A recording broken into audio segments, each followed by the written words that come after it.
Ya, Assalamualaikum warahmatullahi wabarakatuh. Dari kawasan Kerinci 7 FM 91,2 Radio Kota Batik News Interaktif Solutif.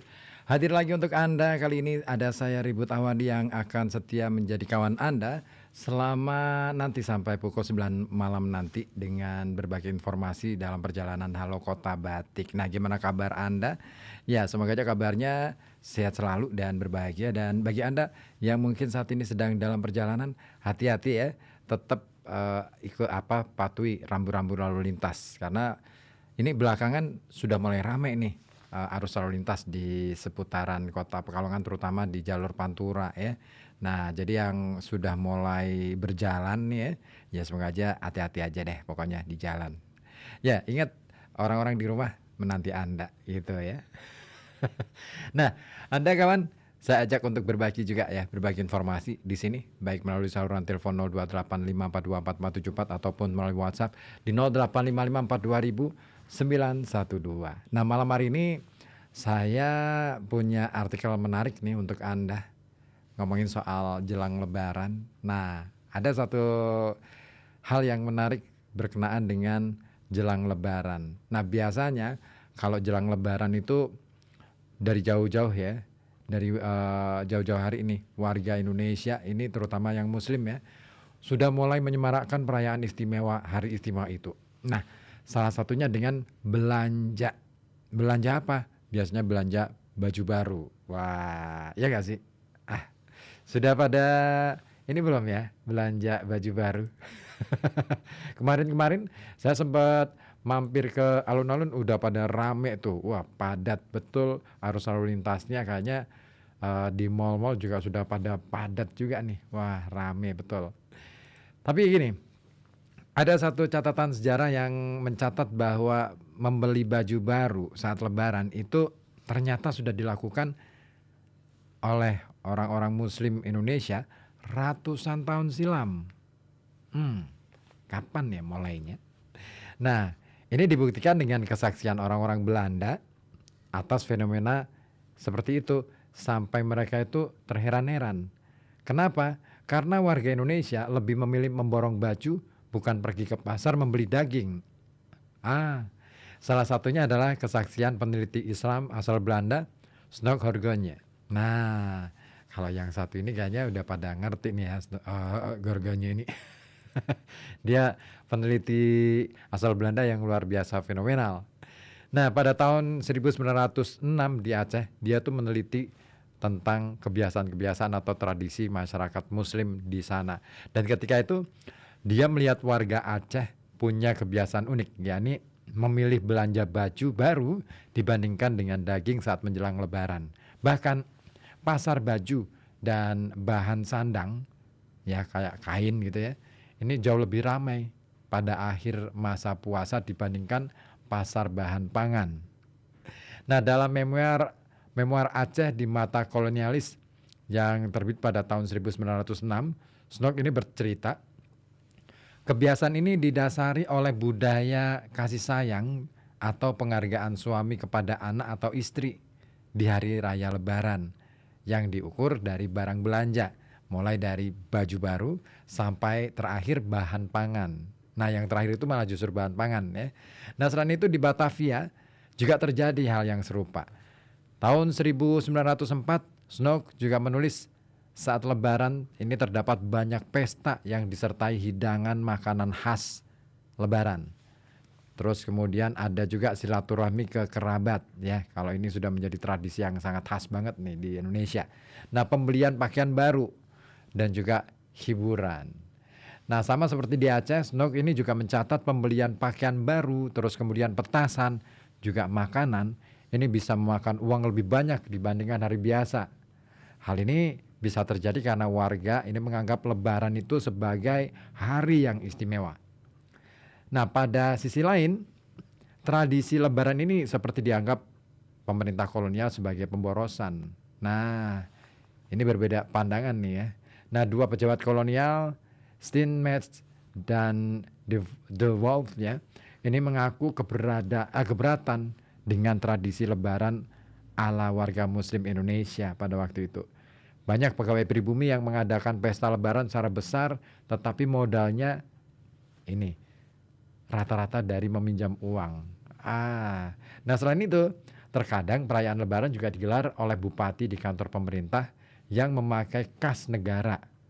Nah, pemakaian kas negara ini yang kemudian membuat sorotan dari para pejabat Belanda pada waktu itu.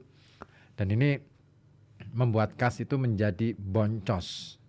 Nah, atas dasar itu keduanya mengajukan larangan perayaan Lebaran dengan mengacu pada aturan kolonial yang melarang penggunaan kas negara untuk kegiatan yang tidak penting. Meski begitu, Snogorgonye ini tidak setuju atas pelarangan tersebut. Dan dia tulis bahwa tidak ada alasan yang tepat untuk mengadakan imbauan agar membatasi perayaan Lebaran. Bahkan dengan cara itu pun, maksudnya pelarangan, belum tentu orang akan dapat lebih membangkitkan hasrat berhemat. Itu yang dikatakan oleh pria yang menjabat sebagai penasihat agama Islam di pemerintahan kolonial Belanda pada waktu itu. Dan itu dikutip dari nasihat-nasihat Snogorgonye jilid keempat yang terbit pada tahun 1991. Wow, lama ya. Nah selain itu, Snog juga menyebut perayaan Lebaran itu sudah menjadi kebiasaan umat Muslim di Indonesia. Jadi tidak perlu ada pelarangan karena dikhawatirkan bisa membuat repot. Pada akhirnya pernyataan Snog ini terbukti. Lebaran dan berbagai kebiasaan yang mengikuti, ya, ini termasuk beli baju baru, tetap berlangsung sampai hari ini. Nah sekalipun semua itu awalnya membuat orang asing terkaget-kaget. Nah itu dia satu informasi menarik untuk Anda ya, bahwa ternyata ada cara pandang yang berbeda antara para pejabat kolonial dan kolonial Belanda pada waktu itu dengan masyarakat di Indonesia ya. Kayaknya seru ya. Saya bayangin deh, kira-kira kejadiannya seperti apa ya pada waktu itu. Apakah terjadi perdebatan alot antara pemerintah kolonial, pejabat-pejabat pemerintah kolonial Belanda yang benar-benar orang Belanda dengan para bupati yang rata-rata adalah orang lokal. Kira-kira seperti apa ya? Debatnya kayak di Senayan nggak ya? Ya, itu dia satu informasi menarik untuk Anda. Ya, di satu sisi memang orang asing akan menganggap bahwa itu adalah pemborosan, tetapi bagi kita, ya itulah kesempatan kita untuk membahagiakan orang-orang di sekitar kita. Ya apapun itu ya, prinsipnya sebenarnya saya sih memandang bahwa ya dunia itu ya begitu itu. Artinya ya ini adalah sebuah kearifan lokal yang saya kira juga penting untuk kita ulik dari sisi ekonomi ya. Tidak semata-mata dari sisi bagaimana hitung-hitungannya, tapi bagaimana kemudian spiritualitas ekonomi. Ini penting banget nih. Kayaknya seru nih spiritualitas ekonomi. Karena kalau kita bicara soal ekonomi, kenapa sih harus selalu dengan hitung-hitungan angka, uang? Padahal ada hal-hal yang mungkin di luar batas itu. Tetapi persoalannya adalah bagaimana bisa menjangkau di luar itu. Itu tadi, masyarakat kita sudah punya praktiknya bahwa yang terpenting adalah ini adalah sarana kita untuk mengungkapkan rasa syukur. Dan ya pokoknya syukur itu gak ada batasnya deh. Keren orang Indonesia. Ya kan? Bahkan tahun-tahun yang lalu pernah kan pada waktu-waktu krisis itu Lebaran tetap aja jalan, ya kan? Beli baju baru, beli makanan, pesta-pesta dan lain sebagainya. Ya itulah keunikan Indonesia yang harus kita pandang sebagai sesuatu yang jangan negatif terus ya, tapi kita harus memandangnya dari sisi yang positifnya. Bisa jadi ini akan membuat spirit kita dalam melakukan apapun gitu ya, aktivitas apapun bisa menjadi positif gitu.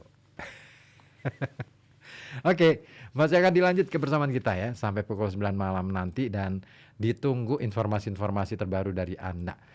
Oke, nah ada atensi nih yang sudah dikirim dari Mas Adi di Karanganyar lewat WA di 0855420912. Nah ini katanya gini, kenapa ya Lebaran 1 hari persiapan sebulan dan berbulan-bulan? Sepertinya tradisi yang gak terlalu wajib jadi wajib. Contoh misalnya bagi-bagi angpau, beli jajan sirup ayam, bikin ketupat. Aduh ribet deh. Ya itu tadi ya. Kalau kita pakai hitung-hitungan ribet. Kalau kita pakai kalkulasi ribet, tapi di sisi lain inilah sarana kita untuk ya budaya kita emang budaya ribet dalam segi apapun. Contoh ya sederhana, mau bikin selamatan. Nah, kalau sekarang sih di perkotaan mudah ya. Istilahnya selamatan ya udah pesen aja gitu. Tapi coba deh kalau di desa. Di desa itu warga semuanya kumpul. Semuanya kumpul. Ada satu tradisi yang saya baru lihat di desa bapak saya.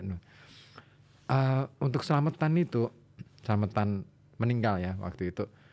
Selama seminggu, 1 minggu itu warga itu kumpul di situ. Terus mereka itu apa ya istilahnya bukan nyumbang bersedekah untuk keluarga itu dalam bentuk uang ya, tapi dalam bentuk bahan pangan.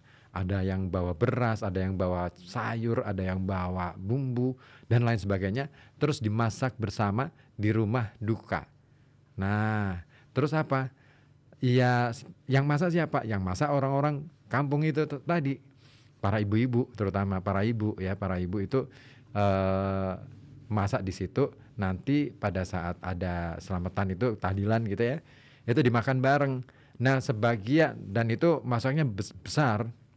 Sebagiannya lagi yang tidak dimakan itu memang ada disisakan untuk dibawa pulang oleh ibu-ibu tadi untuk orang-orang yang ada di rumah, anak-anaknya dan sekitar dan siapapun yang ada di rumah.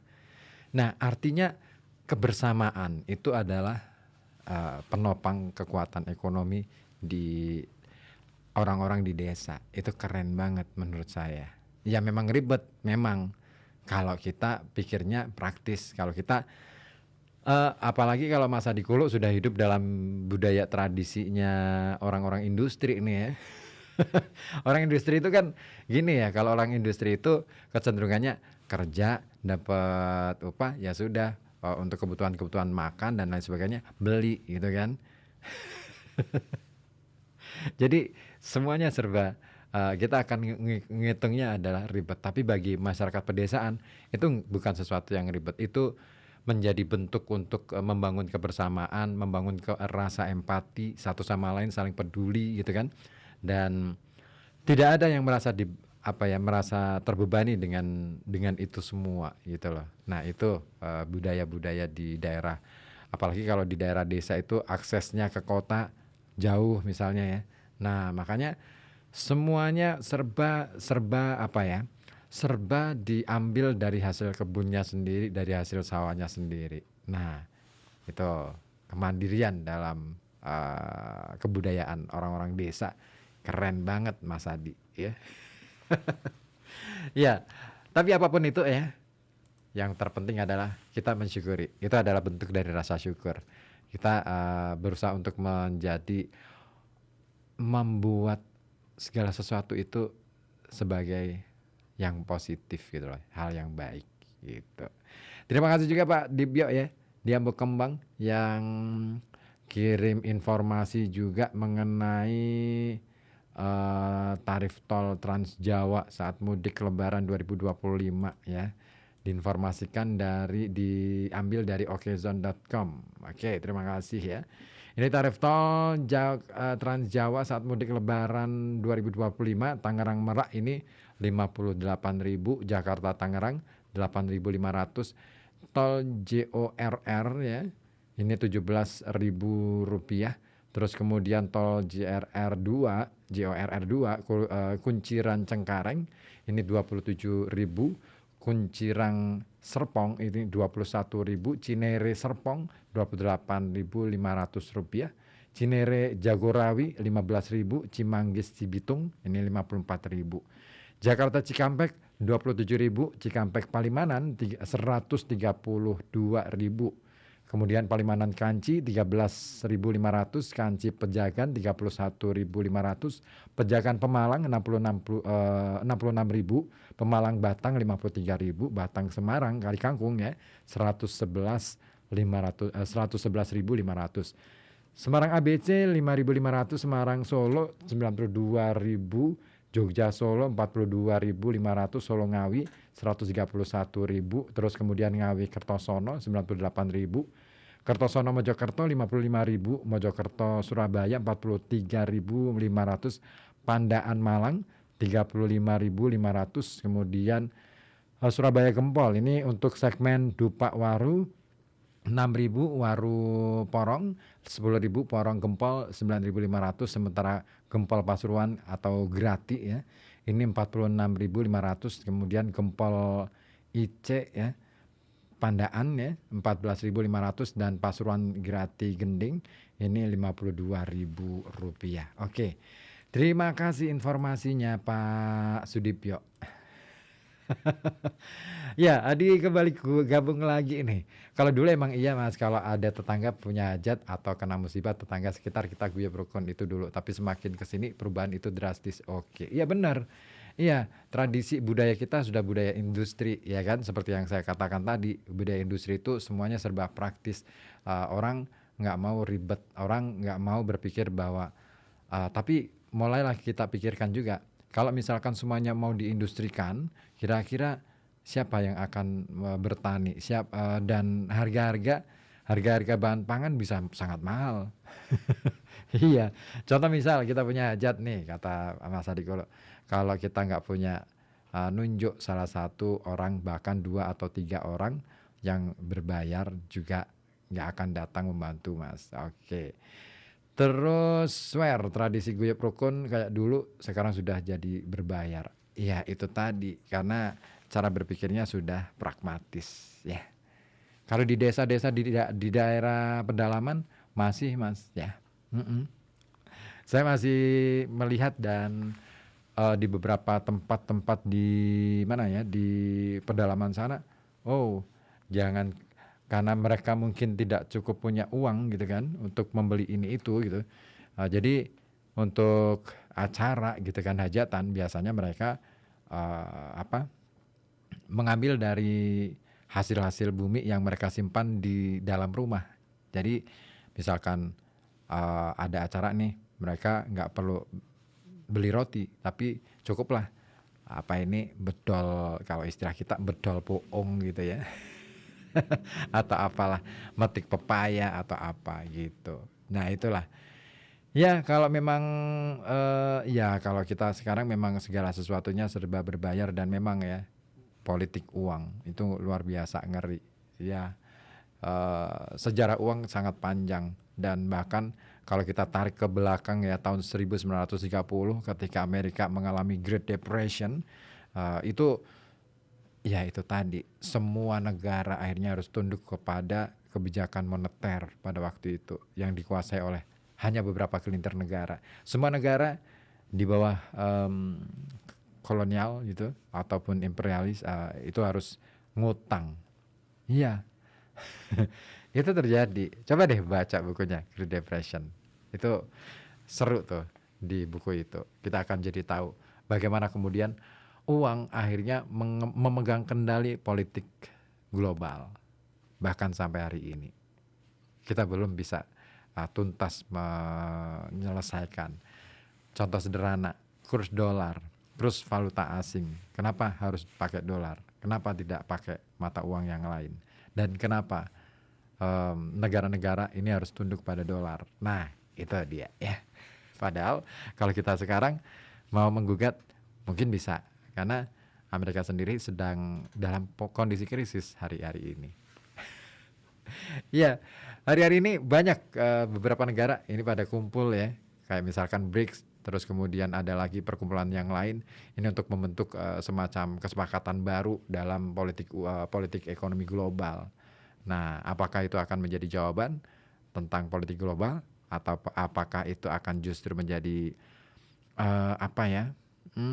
sandungan dalam politik global? Nah, kita tidak tahu.